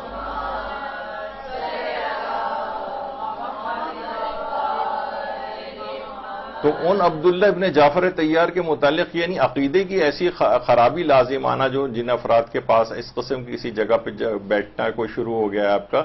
آپ اس کو ضروری ہے کہ یہ ایک سمجھیں کہ ٹپ آف دی آئس برگ ہے، اس کے نیچے ایک بہت بڑا تودا موجود ہے۔ یہ صرف اوپر سے آپ کو ایسا نظر آ رہا ہوتا ہے انحراف، لیکن نیچے اس کی جڑیں اور جگہوں پہ پھیلتی چلی جاتی ہیں۔ تو ان پر یہ الزام لگا کہ عبداللہ ابن جعفر طیار جہاں وہاں نہیں گئے تھے تو گویا انہوں نے امام حسین کی مخالفت کی تھی، اور یہ امام کو بھی روکنا چاہ رہے تھے، اور اس کے کچھ خاص اسباب تھے جو ہم نے اس کے اوپر خوب پوسٹ بلکہ اپنے بعض اوقات درس بھی دیے ہیں کہ عبداللہ ابن جعفر طیار کربلا میں کیوں موجود نہیں تھے۔ بلکہ ان تمام شخصیات کے خلاف ایک کیمپین شروع ہو گئی کہ محمد حنفیہ بھی کیوں کربلا میں نہیں تھے، مختار ثقفی کیوں نہیں تھے، جابر بن عبداللہ انصاری کیوں نہیں تھے، عبداللہ ابن جعفر طیار کیوں نہیں تھے۔ تو اس کی پھر تمام حوالوں کے ساتھ ہم نے لگایا کہ مفلوج ہونے کے باعث محمد حنفیہ جو تھے وہ جہاد کی قدرت ہی نہیں رکھتے تھے، اور امام حسین نے خود ان کو اپنا وصیت نامہ جو ہے وہ دیا تھا۔ مختار ثقفی اس وقت زندان میں قید تھے، اس وجہ سے نہیں جا سکے تھے۔ جابر بن عبداللہ انصاری نابینا پن اور شدید بڑھاپے کے باعث نہیں جا سکے تھے۔ عبداللہ ابن جعفر طیار کی ایک وجہ بیماری بیان کی جاتی ہے، دوسری کہ امام نے خود انہیں خاندان بنو ہاشم کی نگہداشت کے لیے مدینے میں مقرر کیا تھا۔ تو ان تمام کے پیچھے ایک ریزننگ اور وہ ہے، لیکن ان کے خلاف ایک باقاعدہ کیمپین چلائی جا رہی ہے غلط عقائد لوگوں کے اندر ڈالنے کے لحاظ سے۔ اچھا، اسی طریقے سے جب یہی سوال آیت اللہ سیستانی کو بھی لکھ کے پوچھا کہ بعض افراد اعتراض کر رہے ہیں کہ عبداللہ ابن عباس اور عبداللہ ابن جعفر طیار جہاد کربلا میں نہیں گئے تھے تو انہوں نے نافرمانی کی تھی۔ اب نافرمان ہے، کوئی یہ تصور نہ کرے شخصیات دوسروں سے الگ تھیں، ایسا نہیں ہے۔ نافرمانی ہے، چاہے کوئی بھی کرے، ان سب نے بھی نافرمانی کی تھی، کسی میں بھی جرت نہیں تھی کہ حسین ابن علی کا ساتھ دے سوائے چند افراد کے۔ تو سوال پوچھا گیا آیت اللہ سیستانی سے، کیا واقعی انہوں نے امام کی نافرمانی کی تھی؟ اگر کی تھی تو آپ وضاحت کریں، اور وہ کربلا کیوں نہیں جا سکے تھے، اس کی وجہ کیا ہے؟ تو آیت اللہ سیستانی کا جواب آیا کہ یہ لوگ ان باتوں سے بالاتر ہیں کہ اللہ کی نافرمانی کریں۔ امام علیہ السلام سے ان کی محبت اتنی زیادہ تھی کہ وہ کبھی تیار نہیں تھے کہ امام مظلوم کو تنہا چھوڑتے۔ پس اس بنا پر کہنا پڑے گا کہ کوئی رکاوٹ تھی جس کی بنا پر حضرت امام کے ساتھ کربلا نہیں جا سکے، یعنی بیماری، مفلوجی وغیرہ، یا یہ کہ خود امام حسین نے خود ان افراد سے چاہا تھا کہ لوگ مدینے میں قیام کریں اور یہاں کے حالات سے ان کو آگاہ کرتے رہیں۔ امام خود مقرر کر کے گئے تھے، یہ نہیں تھا کہ مدینے میں سارے مردوں کو لے جاتے اور مدینے میں جو افراد باقی رہ گئے تھے جو نہیں جا سکے تھے ان کی نگہداشت کے لیے، یا وہاں پر جو ایک سیاسی صورتحال تھی اس سے آگاہی کے لیے امام وہاں پر چھوڑ کر گئے تھے۔ تو اس کی وجوہات بیان کی گئی ہیں۔ اسی طریقے سے امام محمد باقر علیہ السلام فرماتے ہیں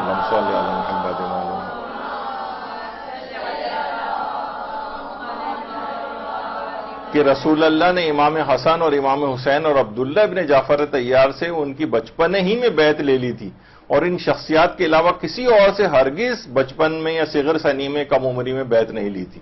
یعنی عبداللہ ابن جعفر طیار وہ تھے کہ رسول اللہ نے امام حسن اور امام حسین کے ساتھ ان سے بھی بچپن ہی کے زمانے میں اپنی بیعت لی تھی۔ تو کتنی عظیم شخصیت ہے عبداللہ ابن جعفر طیار کی۔ اور اسی طریقے سے آیت اللہ خوئی نے بھی فرمایا کہ حضرت عبداللہ ابن جعفر طیار کی جلالت اس مرتبے اور درجے کی حامل ہے جو کسی تعریف اور مدح کی محتاج نہیں ہے۔ ان کی جلالت کے لیے بات دلالت کرتی ہے کہ حضرت امیر نے ان کے قتل سے اسی طرح تحفظ کیا تھا جس طرح امام حسن اور امام حسین اور محمد حنفیہ کا تحفظ فرمایا تھا۔ تو یہ کوئی شک و شبے سے بالکل بالاتر ہے، اور ان افراد کے لیے باقاعدہ ایک کیمپین چلائی جا رہی ہے، اور اتنے نوجوان اس کے اندر آ چکے ہیں جو ان افراد کو، ان عظیم شخصیات کو برا بھلا کہنے لگے ہیں۔ آپ لوگوں کا اتنا واسطہ نہیں پڑتا ہے، ہم لوگوں کا واسطہ پڑتا ہے، ہمیں ان کے جوابات دینے پڑتے ہیں۔ پھر بڑے بڑے مراجع کے نظریات، آپ فیس بک کا ہمارا جو پیج ہے اس میں ہم اسی وجہ سے تاکہ ان تمام شبہات کو زائل کریں جو لوگوں کے دماغوں میں اس طرح سے آتے ہیں۔ محمد حنفیہ کے پیچھے لگ گئے لوگ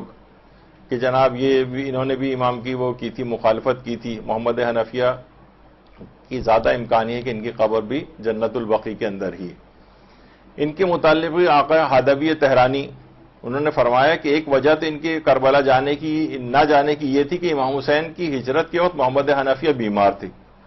ان کی بیماری میں البتہ اختلاف ہے کہ بیماری کیا تھی، اور امام نے خود ان کو وہاں پر مدینے میں اپنی عدم موجودگی کی ماموریت سونپی تھی کہ تم یہاں پر رہو اور ہر چیز سے ہمیں آگاہ کرتے رہو۔ امام فرماتے تھے، میں مختصر کر رہا ہوں، اتنا ٹائم نہیں ہے پورا پڑھنے کا،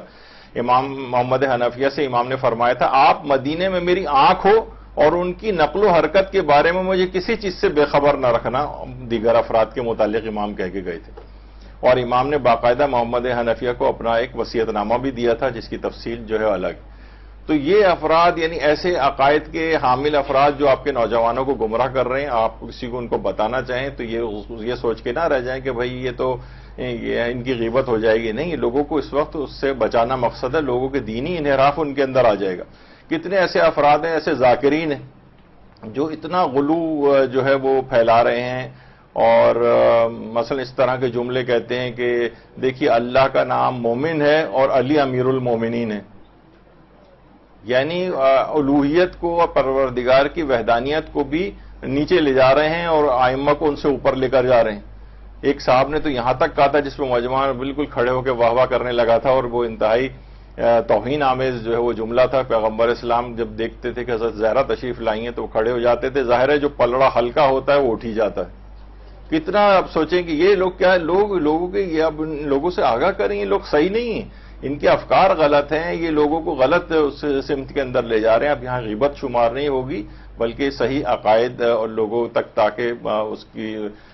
اس کی آبیاری ہو، صحیح عقائد لوگوں تک پہنچیں، غلط عقائد سے لوگوں کو بچایا جائے. اور یہی والا سوال ہم نے خود لکھ کے آیت اللہ ناصر مکارم کو بھی بھیجا کہ حضرت عبداللہ ابن عباس، عبداللہ ابن جعفر طیار، محمد حنفیہ، فرزدق، دیگر افراد نے امام حسین کے ساتھ جہاد کربلا میں شریک نہ ہو کر کیا نافرمانی کی تھی؟ انہوں نے جواب دیا نافرمانی تو جب ہوتی جب امام معصوم نے انہیں اپنے ساتھ چلنے کا حکم دیا ہوتا، وہ نہ جاتے، اس صورت میں گناہ اور نافرمانی ہوتی. جس وقت امام حسین مدینے سے رخصت ہو رہے تھے اس وقت انہوں نے حل من ناصرین ینصرنا کی صدا بھی نہیں دی تھی. اور فرماتے ہیں احتمالاً حضرت عبداللہ ابن عباس اور عبداللہ ابن جعفر طیار کو اپنے اوصیہ کے طور پر مدینے میں چھوڑ کر امام گئے تھے، اور وہ وصیت نامہ بھی دیا تھا جس میں لکھا تھا میرے ساتھ نہ جاؤ بلکہ میری آنکھ بن کر مدینے میں رہو تاکہ ان دشمنوں کی کوئی خبر مجھ سے چھپی نہ رہے. یا آقا انہوں نے ناصر مکارم شیرازی نے اس کا جواب دیا. مختار ثقفی کے خلاف تو بہت سے مناظر یوٹیوبر حضرات ایک مہم چلا رہے ہیں، اسی طریقے سے جو ہے بہت سے معمم حضرات مہم چلا رہے ہیں اور کہتے ہیں کہ مختار ثقفی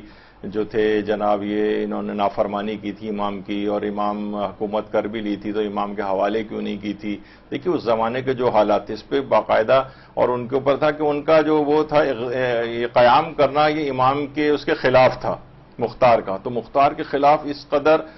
پروپیگنڈا جو ہے وہ پہلے تو ہمیں غیروں کے ساتھ مقابلہ کرنا پڑتا تھا، اب اپنوں کے ساتھ مقابلہ کرنا پڑ رہا ہے کہ مختار کے ساتھ. ابھی آیت اللہ خوئی سے بھی پوچھا گیا، آیت اللہ خوئی نے معجم رجال الحدیث کے اندر لکھا ہے کہ روایات سے یہ بات ظاہر ہوتی کہ مختار نے قیام امام سجاد کے حکم سے کیا تھا، خاص حکم سے کیا تھا.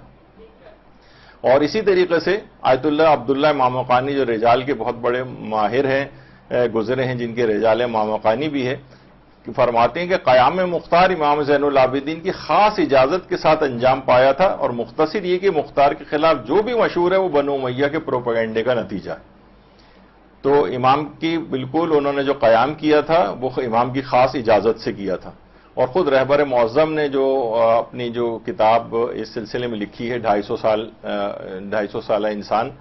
اس کے اندر بھی انہوں نے یہ بات لکھی ہے کہ امام زین العابدین مختار کے معاملے میں کھل کر کسی طرح کی ہم آہنگی کا اعلان نہیں کرتے تھے، اگرچہ بعض روایات اس بات کی شاہد ہیں کہ آپ کا مختار سے خفیہ طور پر رابطہ قائم تھا. چنانچہ ایک کھلی حقیقت ہے کہ امام سجاد نے علل اعلان ان سے کسی طرح کا رابطہ نہیں رکھا، یعنی تقیتاً، بلکہ بعض روایت کے مطابق آپ عام نشستوں میں مختار سے ناراضگی کا اظہار کرتے تھے. اس سلسلے میں آپ تقیے سے کام لے رہے تھے تاکہ دشمن کو ان کے درمیان کسی خفیہ رابطے کا شک بھی نہ ہو. یعنی امام کا لیکن پورا رابطہ مختار کے ساتھ تھا، یعنی جو اقدام بھی انہوں نے کیا وہ امام کی اس سے کیا ہے اجازت سے. تو بہرحال یہ معاشرے کے اندر اس طرح سے ہے. اور وہ چیز ہے کہ آیت اللہ عبد الحسین امینی فرماتے تھے کہ 3 اماموں یعنی امام سجاد، امام محمد باقر اور امام جعفر صادق نے مختار کے لیے رحمت کی دعا کی.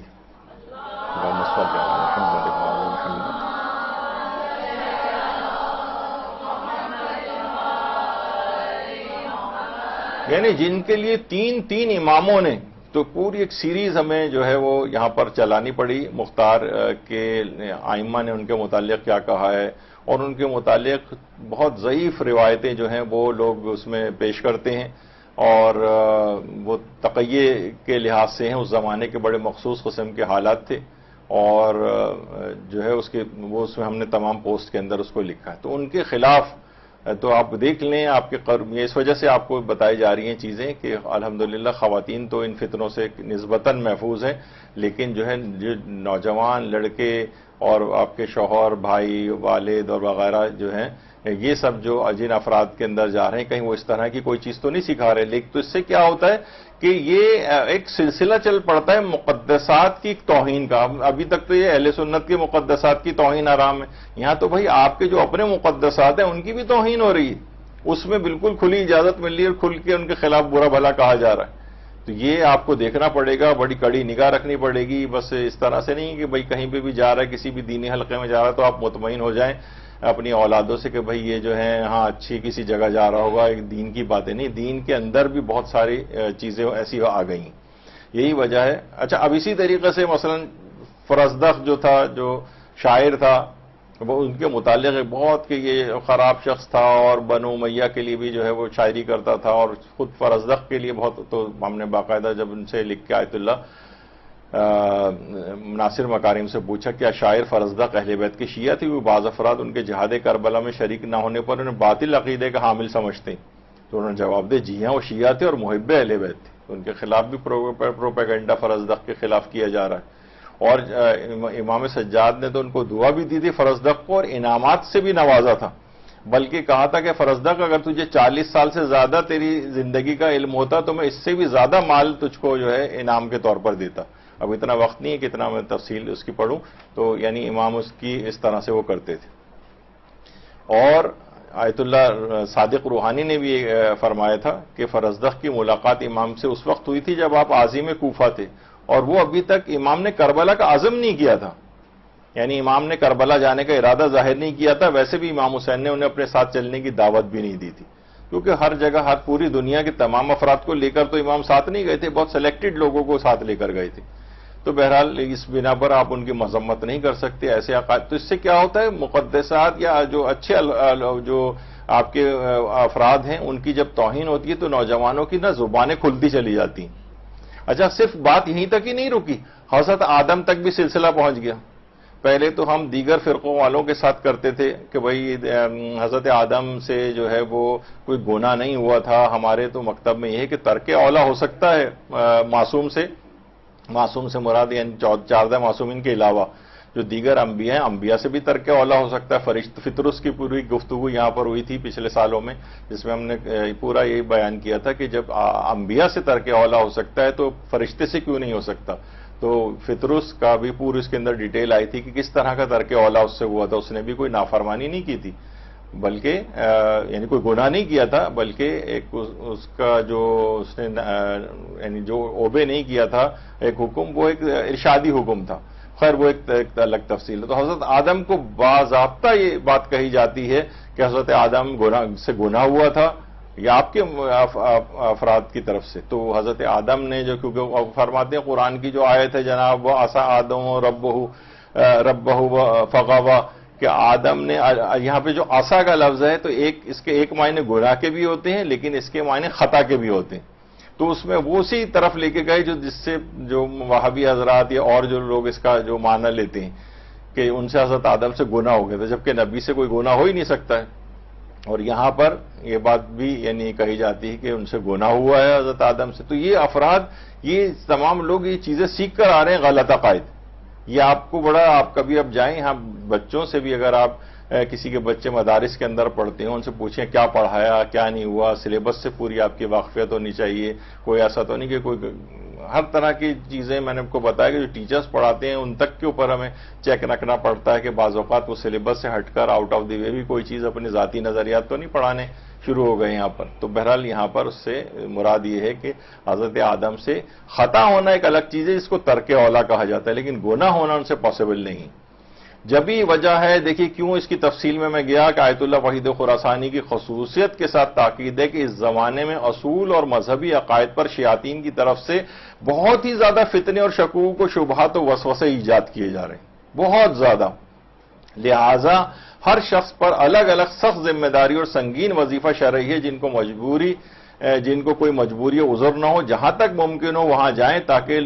کہیں دین کے لٹیرے اور چور سادہ لو شیعوں کے عقائد اور فکروں کو خراب نہ کر دیں. فرماتے ہیں آج ہماری اہم ترین ذمہ داری مذہب کو رخنہ اندازی اور خدشات سے محفوظ رکھنا، اور اس کے لیے سب سے بہتر گفتگو خود ائمہ کا کلام ہے جو لوگوں کے سامنے آپ پیش کریں. تو عقائد کے اوپر بہت زبردست، تو ایسے عقائد کوئی گڑبڑ کر رہا ہے واضح طور پر بچوں کو اس کا نام لے کر بتائیں کہ وہ ہرگز ان افراد کی کوشش کریں کہ ان کے نہ سنیں یا ان کے شبہات کا ازالہ کریں. آیت اللہ وحید خراسانی نے اس طرح سے اور بھی بات کہی ہے بہت. اور آخر میں یہ بات کہی ہے کہ لوگوں کے عقائد کی حفاظت کیجیے، اس کے بعد ان کو مسائل دینی اور حلال و حرام اور معارف اہل بیت کی تعلیم دیجیے۔ یہ تین چیزیں خصوصیت کے ساتھ جو ہے وہ ہر شخص کی ذمہ داری انہوں نے قرار دی۔ لوگوں کے صحیح عقائد کی حفاظت کا اقدام کریں کہ ان کے عقائد صحیح ہوں، اس کے بعد دینی حلال و حرام فقہی احکام ان کو بتائیں، اور معارف اہل بیت، اخلاقیات اور اس طرح کی چیزیں وہ سب ان سے لوگوں کو سکھائیں۔ اچھا، اب اس کے بعد آگے بڑھتے ہیں۔ ایسے افراد سے بھی آپ کو غیبت کرنی ہے، ان کی غیبت ان معنوں میں کہ جو فقہائے شیعہ اور مراجع کی توہین کرتے ہیں۔ کتنے ٹی وی کے اوپر یوٹیوبرز بیٹھے ہوئے ہیں یا ذاکرین حضرات، یہ مولوی ملا فلاں اس طرح کہہ کے وہ اصلاً فقہا کو کہہ رہے ہوتے ہیں۔ یہ جو مولوی ملا، عام مولوی ملا کو نہیں کہا جاتا، لیکن کیونکہ عوامی مخالفت کا ایک سامنا کرنا پڑتا ہے ان کو، اس وجہ سے وہ مولوی ملا کے لفظ کے پیچھے چھپا کر ان مجتہدین اور مراجع، ان مقدس شخصیات کو برا بھلا کہتے ہیں۔ ایسے افراد کے متعلق بھی لوگوں کو بتائیں، نہ ان کو سننے دیں۔ ان لوگوں کی نوجوان جو ہیں وہ یوٹیوب اور اس کے اوپر جا کر اس قسم کے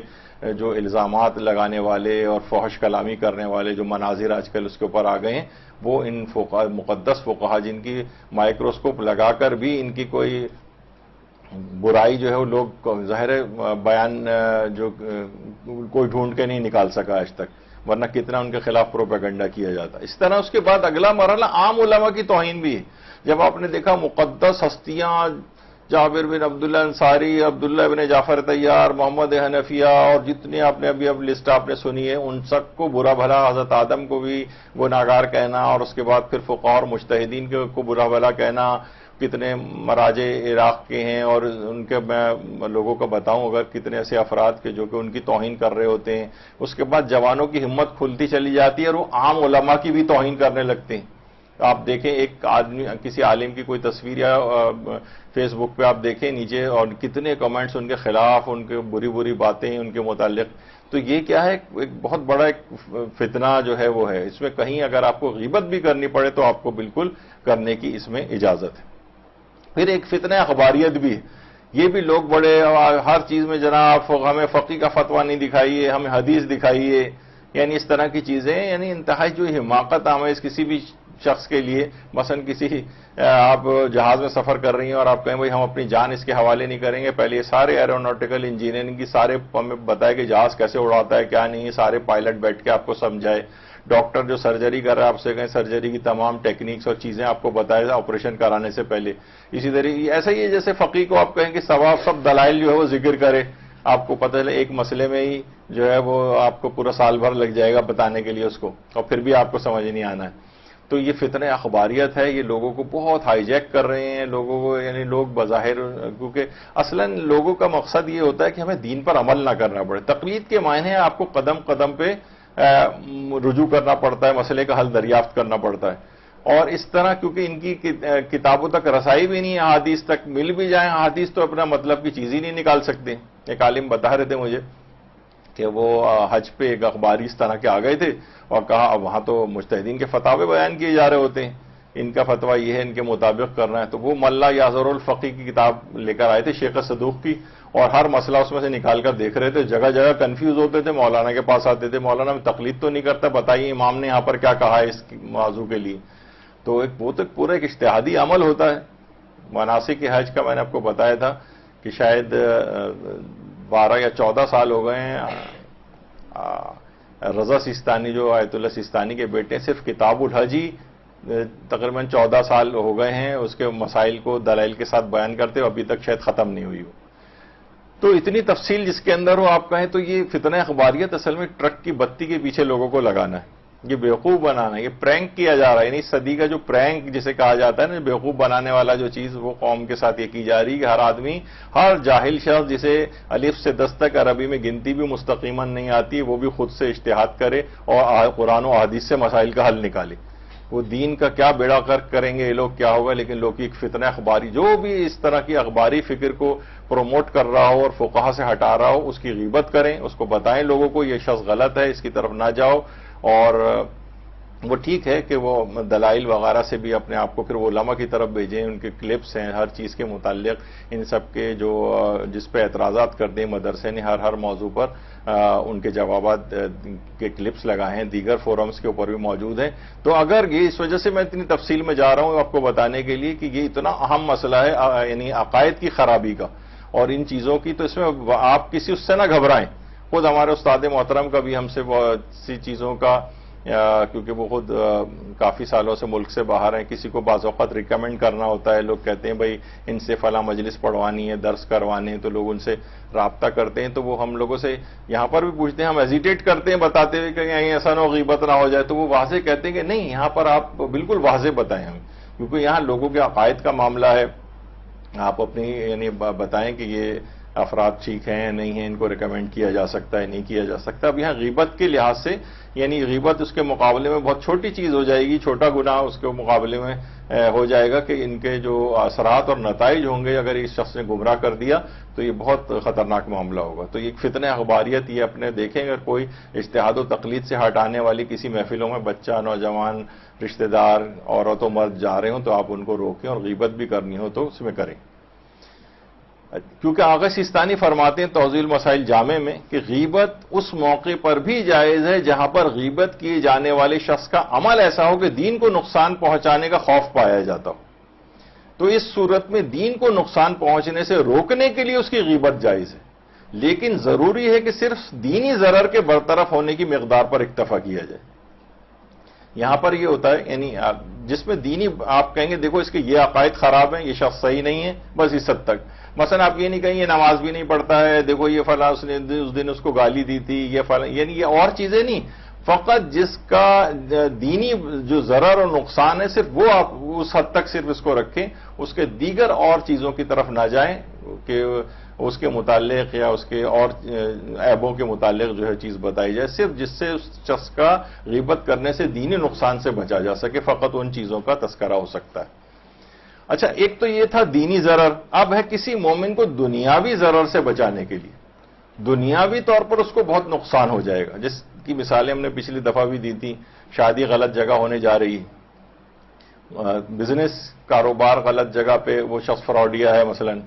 اس کو کوئی بھی اس کو دنیاوی ضرر پہنچ سکتا ہے، تو اس کو ضرر سے بچانے کے لیے جائز ہے۔ اور آغا سیستانی جو لیفٹ سائڈ والی چیز ابھی پڑھیں جو آپ کے کام کی، کہ جہاں پر غیبت کرنے کا مقصد غیبت کیے جانے والے شخص کو ایک ایسے نقصان سے بچانا ہو جس نقصان سے بچانا واجب ہوتا ہے، یعنی جس نقصان سے بچانا واجب ہے آپ کے لیے، ایسی یعنی اتنی اہم اور ضروری چیز ہے جس کے لیے غیبت کا گناہ آپ کے لیے حلال کیے جا رہا ہو، تو وہ اتنی ہی سخت بات ہونی چاہیے۔ بعض اوقات ایسا ہوتا ہے کہ وہ اتنی اہم بات نہیں ہے جس میں آپ اس کی غیبت کرنا چاہ رہے ہو، کہ جب بچانا واجب ہو جائے آپ کے لیے، اتنا ہی اہم معاملہ ہو تب۔ اب آ جائیے اس کے بعد ایک اور چیز ہے جس کو کہا جاتا ہے علم الرجال میں غیبت کرنا۔ علم رجال، راویوں پر جب جرح کی جاتی ہے، کہا جاتا ہے کہ وہ راویوں پر جو جرح اور تنقید کی جاتی ہے نا، مثلا کہا لکھا ہوا علماء فرماتے ہیں کہ یہ جو فقہا کے لیے جائز غیبتوں کی جگہ، فقہا کہتے ہیں جو سب سے زیادہ ہمارے لیے یعنی شرعی طور پر جہاں میں اپنے دل کے یعنی میں اپنے الفاظ میں کہہ رہا ہوں دل کے ارمان پورے کرنے کا موقع ملتا ہے، ویسے تو ہر جگہ غیبت سے روکا جا رہا ہے، تو یہ وہ موقع ملتا ہے شرعی اعتبار سے جہاں ہم کہتے ہیں کہ بھائی یہ شخص خراب عقیدے کا حامل ہے، یہ فاسد المذہب ہے، یہ فاسد العقیدہ ہے، یہ غالی ہے، یہ تدلیس کرتا تھا، یہ حدیثوں میں اضافے کرتا تھا، یہ وضاع ہے، جھوٹی حدیثیں بناتا تھا وغیرہ اس طرح سے، تو یہ ہم اس کے اندر باضابطہ طور پر اس کی یہ غیبت کرتے ہیں، کیونکہ اس کا نقصان بہت زیادہ ہے۔ اگر ہم نے اس کو نہیں بیان کیا، ابھی آگے چل کے جن کی میں مثالیں دوں گا، اگر ہم نہیں لوگوں کو اس کی غیبت کریں گے تو اس کی حدیثیں لے لی جائیں گی، اور یہ انحراف اور غلط باتیں جو اس نے احادیث کے اندر پھیلائی ہیں وہ لوگوں کے اندر سرایت کر جائیں گی، لوگوں کے عقیدے اور اعمال خراب ہو جائیں گے۔ اب یہاں پر پرواہ نہیں کی جائے گی اور واضح طور پر بتایا جائے گا کہ یہ شخص صحیح نہیں تھا۔ مثلا آیت اللہ خوئی تھے، وہ انہوں نے آیت اللہ خوئی اتنی عظیم شخصیت ہے، اتنا بڑا علم رجال پہ کام کیا کہ شاید اب تک کی جتنی بھی علم رجال کا جو کام ہے اس میں سب سے زیادہ آغا خوئی کا کام آگے نکل گیا ہے۔ آغا خوئی نے معجم رجال الحدیث کے نام سے ایک کتاب لکھی ہے جو کہ 24 والیوم میں ہر والیوم تقریباً 500 سے 700 پیجز کی، یعنی آن این ایوریج اگر دیکھیں تو شاید 13,000 سے 14,000 پیجز کے اوپر مشتمل کتاب ہے، اور 15,000 راویوں کے اوپر آیت اللہ خوئی نے پوری تحقیق کر کے حروف تہجی کے اعتبار سے ان کے ناموں کی بحث کی ہے، ان کی کنیتوں کی بحث کی ہے، ان کے القاب کی بحث کی ہے، اور سارے ان کے متعلق راویوں کے متعلق جو ہے تحقیق بیان کی۔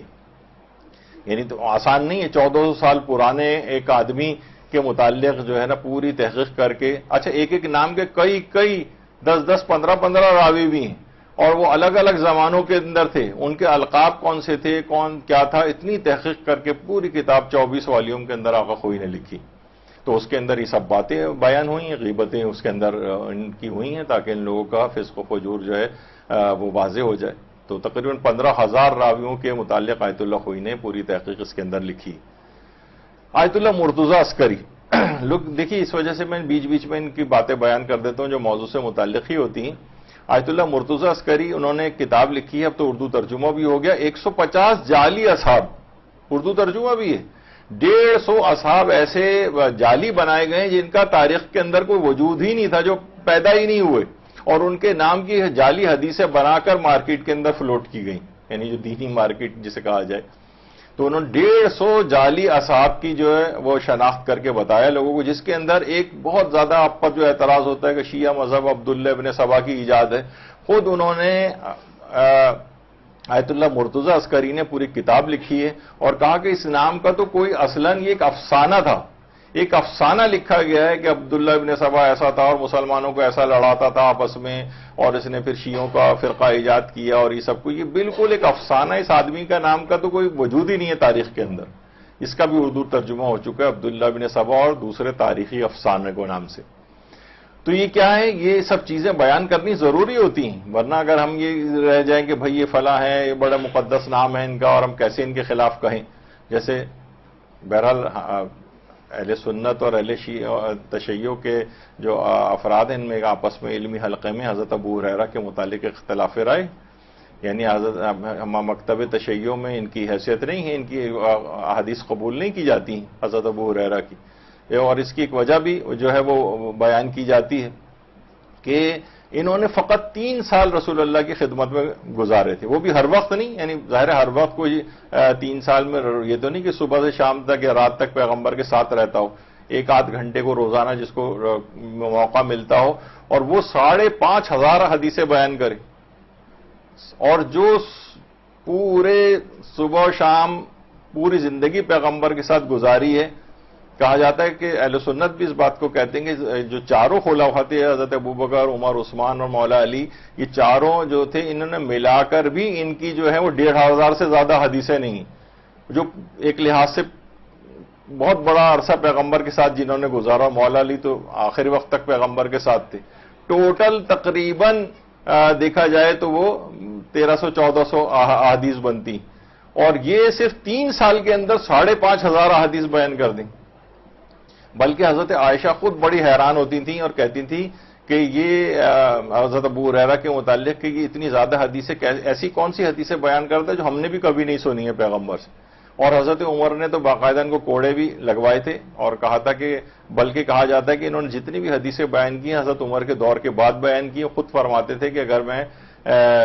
یہ حضرت عمر کے دور میں بیان کرتا تو مجھے سزا دی جاتی، یہ ساری حدیثیں میں نے اس کے بعد ہی بیان کی۔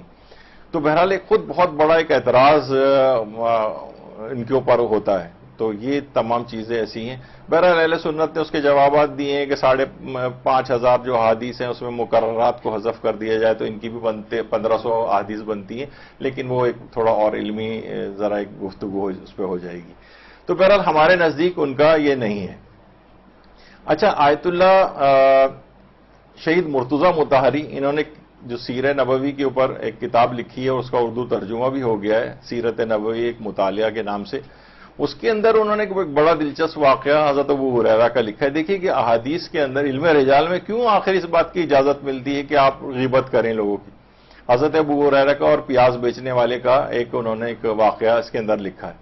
اور وہ ایک حدیث اس کے اندر آئی ہے کہ من اکل بصلا اکتا فی مکتا وجبت لہ الجنہ، کہ حضرت ابو ہریرہ سے ایک حدیث ہے جس کا بھی آگے چل کے تفصیل آئے گی کہ جس نے عکا کی پیاز مکے میں کھائی گویا اس کے اوپر جنت واجب ہو گئی. یہ ایک حدیث تھی. تو اب یہ اسی کتاب کے اندر سیرہ نبوی میں آیت اللہ مرتضی مطہری نے لکھا کہ جس زمانے میں ابو ہریرہ حاکم شام کی جانب سے مکے کے حاکم تھے، اس زمانے میں ایک شخص عکا نام کا پیاز فروخت کرنے کے لیے مکے آیا. وہ پیاز کسی نے نہیں خریدی، پیاز یوں ہی پڑی رہی، اسے کسی اور جگہ لے جانا ممکن نہیں تھا، گرمی میں سڑ رہی تھی. وہ شخص ابو ہریرہ کے پاس آیا اور کہا کہ ابو ہریرہ ایک ثواب کا کام کر سکتے ہو؟ کہا کیسا ثواب؟ بولا میں ایک مسلمان ہوں، مجھے بتایا گیا کہ مکے میں پیاز نہیں ہوتی، مکے کے لوگوں کو پیاز کی بڑی شدید ضرورت ہے، میرے پاس جتنا سرمایہ تھا اس سے میں نے پیاز خرید لی، یہاں لے آیا ہوں، اب کوئی خرید نہیں رہا ہے، پیاز خراب ہو رہی ہے. تم ایک مومن کی مشکل حل کر سکتے ہو، ایک انسان کو مرنے سے بچا سکتے ہو، کیا تم یہ کام کر سکتے ہو؟ کہا ٹھیک ہے، جمعے کے دن نماز جمعہ کے وقت تم ایک پیاز ایک مقررہ جگہ پہ لے آنا، میں دیکھ لوں گا. اس وقت جب تمام لوگ جمع ہوئے تو ابو ہریرہ نے خطاب کرتے ہوئے کہا کہ ایھا الناس سمعت من حبیبی رسول اللہ، اے لوگو میں نے اپنے حبیب رسول اللہ سے سنا ہے کہ آپ نے فرمایا من اکل بصل عکۃ فی مکہ وجبت لہ الجنہ، جو کوئی عکا کی پیاز مکے میں کھائے گا اس کے لیے جنت واجب ہو جائے گی. یہ سننے کے بعد 1 گھنٹے کے اندر اندر لوگوں نے ساری پیاز خرید لی. ابو ہریرہ کا ضمیر بھی مطمئن تھا کہ مومن کو مشکل حل کی، ایک مسلمان تاجر کو دیوالیہ ہونے سے بچایا ہے. اب فاطمہ فرماتے ہیں شہید مطہری کی ذرا سوچی کیا پیغمبر کی حدیث کو ان کاموں کا ذریعہ بنانا چاہیے تھا. تو بہرحال اس لحاظ سے اب یہاں پر یہ ہے. پھر بہرحال البتہ یہ جو انہوں نے آیت اللہ شہید مرتضی مطہری نے لکھی ہے وہ اہل سنت حضرات کہتے ہیں ہماری کسی معتبر کتاب کے اندر یہ نہیں پائی جاتی ہے. لیکن یہ چلیں اس حدیث سے قطع نظر بھی اگر ہم کر لیں تو اور بہت ساری اس طرح کی چیزیں ہیں کہ ابھی آگے چل کر اس کا تذکرہ ہوگا کہ ابو ہریرہ نے جو زیادہ تر احادیث لی ہیں وہ ایک یہودی عالم تھا جو بعد میں بظاہر مسلمان ہو گئے تھے، اس کا نام کعب الاحبار تھا. زیادہ تر احادیث اس کے تھرو آئیں. خیر وہ بھی آگے چل کر اس کا ذکر ہوگا. تو یہ اس وجہ سے ضرورت اس بات کی بنی کہ علم الرجال کے اندر واضح طور پر لوگوں کو بتایا جائے کہ اس شخص کی فلاں فلاں باتوں کی وجہ سے اس کی حدیث کو نہیں لیا جائے گا. کعب الاحبار جسے چہرہ مرموز اسلام یعنی مسٹیریس اور ایک ڈاؤٹ فل شخصیت اور ایک کہا جاتا ہے کہ وہ یہودی عالم تھا ایک بہت بڑا، جو کہ جس نے بظاہر اسلام قبول کر لیا تھا اور اس کے بعد اس نے اپنی اسرائیلیات اس کی احادیث کا پورا پورشن سنی اور شیعہ مکتب فکر کے اندر اسرائیلیات کے نام سے جو ہے وہ موسوم کیا گیا. بہت سارے اصحاب بھی اس کے پاس جا کر، حضرت عمر اس سے بہت متاثر تھے کعب الاحبار سے، اور ابو ہریرہ وغیرہ سب ان سے احادیث لیا کرتے تھے. تو یہ ایک یہودی ایک شخص تھا جس نے بے شمار احادیث اس طرح سے گھڑ کر اور یعنی اسرائیلیوں اور یہودیوں کی باتیں شیعت کے اندر جو ہے وہ داخل کی ہیں، عام مسلمانوں کے اندر بھی اس انداز سے داخل کی. پورے کتابیں علماء نے اس موضوع کے اوپر لکھی. تو یہ ایک یہودی شخص تھا. اور اسی طریقے سے آپ اس سے اندازہ لگائیں کہ یہ بھی بتایا جاتا ہے اس کے اندر غیبت کی جاتی ہے کہ یہ شخص حدیثوں میں اضافے کرتا تھا. مثلا حاکم ایک شام کا ایک حاکم، ظاہر ہے بہت سے حوالوں سے مشکل ہوتی ہیں چیزوں کا نام لینا، ان کے متعلق تھا کہ پیغمبر نے فرمایا تھا اگر اس کو تم ممبر پہ گفتگو کرتے دیکھو تو فقتلوہ، اس کو قتل کر دینا. اچھا اب کیا کیا لوگوں نے کہ جب وہ گفتگو کے لیے بہرحال اس نے گفتگو کی ممبروں پر جا کر تو حدیث میں کر دیا فاقبلوہ، اس کی بات کو لے لیا کرنا. فقتلوہ کو فاقبلوہ کر دیا. اس کو تدلیس کہا جاتا ہے. مدلس راوی ہوتے ہیں کہ جو کہ حدیثوں کو بدل دیتے ہیں یا ان میں اضافے کرتے ہیں. تو یہ بھی ایک یہ اسی شخص کی خبر تھی جس سے پہلے آپ نے دیکھی. اس طرح ابن ابی الاوجا یہ ایک زندیق تھا اور اس نے خود جب اس کو مارا گیا اور قتل ہونے کے در پہ تک سزائے موت اس کو سنائی گئی تو اس نے کہا میں نے تو 4000 احادیث بنا کر لوگوں میں فلوٹ کی ہیں. اس طرح سے 4000 احادیث. چھٹے امام سے اس کا ایک مناظرہ بھی ہے اور یہ ہمارے بہت سے مکاتب فکر اس کو بہت بڑے عالم کے طور پر جو ہے اپنی کتابوں کے اندر اس کو کرتے ہیں، جبکہ یہ زندیق تھا. یہ اللہ کے وجود کا بھی اس نے انکار کر دیا تھا اور باقاعدہ امام سے اس کا ایک مناظرہ بھی ہے، چھٹے امام سے ابن ابی الاوجا کے نام سے. 4000 حدیثیں تو اس نے ہی جو ہے بنا کے جو ہے لوگوں میں پھیلائی تھیں. تو علم رجال بہرحال یہ وہ چیز ہے کہ جہاں پر مجتہدین کہتے ہیں کہ ہمیں اس بات کی اجازت ملتی ہے کہ ہم ان چیزوں کو لوگوں کے سامنے بیان کریں اور یہاں پر غیبت کرنے کی ہمیں اجازت ہے۔ اچھا، اب اس کے بعد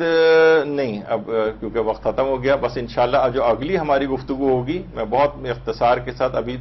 4-5 مواقع اور باقی رہ گئے کہ جس میں شرعاً اس بات کی اجازت ملتی ہے کہ انسان غیبت کرے، اور پھر کچھ چیزیں اور اس کے ضمن میں رہ گئی ہیں۔ انشاءاللہ اگلی نشست میں پوری ہم کوشش کریں گے کہ اس کے اندر ان چیزوں کو مکمل کر دیا جائے۔ جب یہ 6 کا پورا ایک تیار ہو جائے گا دروس کا، اور پھر آپ شروع سے لے کر آخر تک دوبارہ اس کو ایک ساتھ کبھی مطالعہ کریں تاکہ آپ کے سامنے بالکل واضح ہو جائے کہ آپ کی کب کیا شرعی ذمہ داری ہے۔ تمام معلومات آپ کے پاس رہیں گی تو اس کے بعد آپ کو اس عظیم اور خطرناک ترین گناہ سے اپنے آپ کو بچانا بہت آسان ہو جائے گا۔ وصلی اللہ علی محمد وآلہ الطیبین۔